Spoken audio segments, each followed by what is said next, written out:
Well, today is a good day. Lexus is downstairs dropping off a brand new orange Lexus RCF. So let's go check it out. We've got it for the week. I'm excited to see what it's all about. There it is, the Lexus RCF.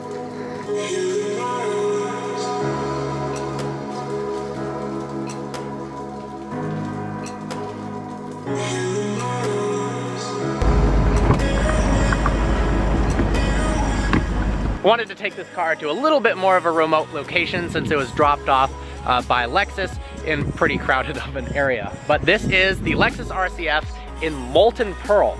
Let me know what you guys think of this color. I actually really like it. Of course, it's very, very showy, but it suits the car well. It's incredibly aggressive with Lexus's styling cue, the spindle grille, and the cutouts on the side that are more exaggerated than something that's like on the RC350 F Sport. We've also got 20 spoke 19-inch wheels. That's a lot of spokes, which I think look really nice. We've got matching orange paint calipers, and let's take a look inside the interior, because they did a good job there as well. We've got a predominantly digital display. The speedometer is, of course, analog. We can change different modes in the center console here. When we put it into sport mode, check this out, it changes the actual display. Put it into Sport Plus, and then you can turn it into track mode if you want. A bunch of different settings. 8-speed automatic transmission that actually responds really, really well. I don't really like the way the dash looks. You've also got nice carbon fiber trim, Alcantara accents. I've driven the car for, honestly, about 5 minutes, and I'm actually really impressed initially with how the car handles. The initial turn-in is really, really instant. It feels like a lighter car than it is.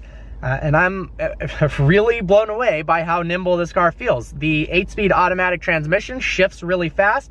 It doesn't deny you downshifts at any point. And the induction noise when you're flooring it is really awesome. And it is something that you miss with the BMW M4. Remember, if you guys aren't already subscribed, please do so. It helps us out a bunch. And also, stay up to date on all the latest things we're doing, as well as behind the scenes, cool pictures and stuff like that on our Instagram. Follow us at Vehicle Virgins. About to take the RCF on a back road for the first time in manual mode. A little squirrely. Oh, they just repaved this road. Awesome.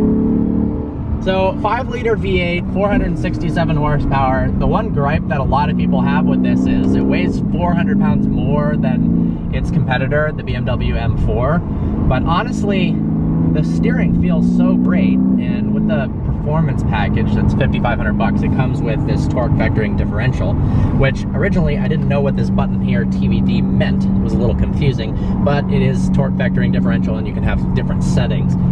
Let's put it in. It's in standard mode right now. Now I'm in slalom, so it prepares the rear differential for quicker turns back and forth. And then track mode heightens the stability of the rear axle so you don't crash at high speeds. 8-speed automatic transmission, shifts pretty fast for an auto. It's not a double clutch like the M4 is, but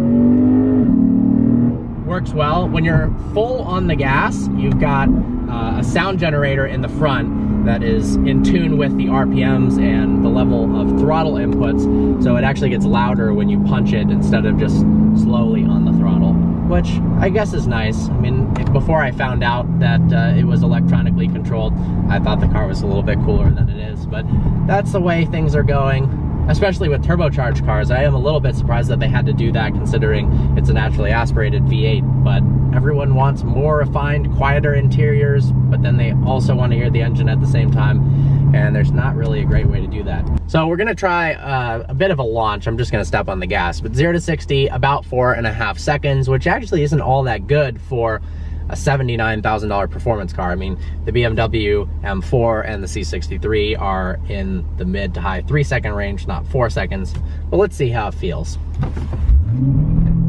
Little wheel spin.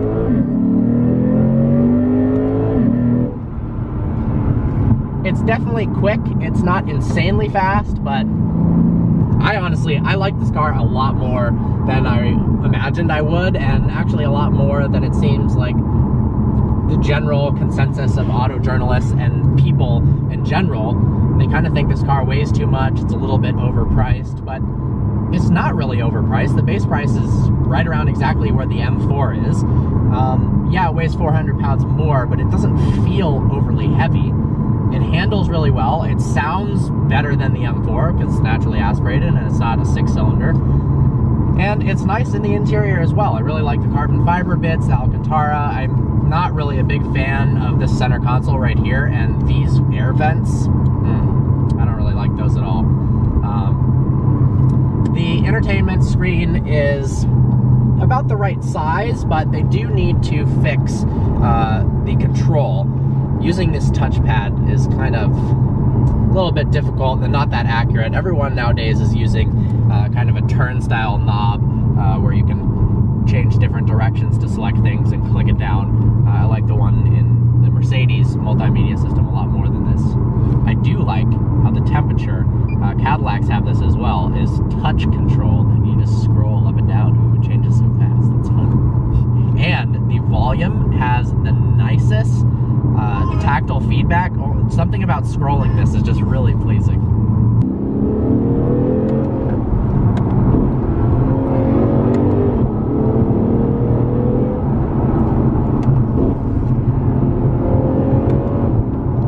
I'm going to attempt to get into the back of the car. This is where my driving position is. I sit closer to the steering wheel than most people do, so it's a bit of an advantage for me fitting back here. Oh, let's see. All right, so headroom is not very good at all. My head is not able to be fully upright whatsoever. However, the back of the seats, they slope inwards a lot, so I do actually have about 1/4 inch of legroom.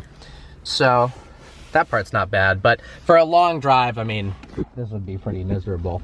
But all of the sports coupes don't have very much space at all in the back. It's more for your kids or groceries, or if you really want to cram someone back here for a short trip. The point of this video was just to give you kind of a general overview of the Lexus without going into the performance details so much as we will in the actual review.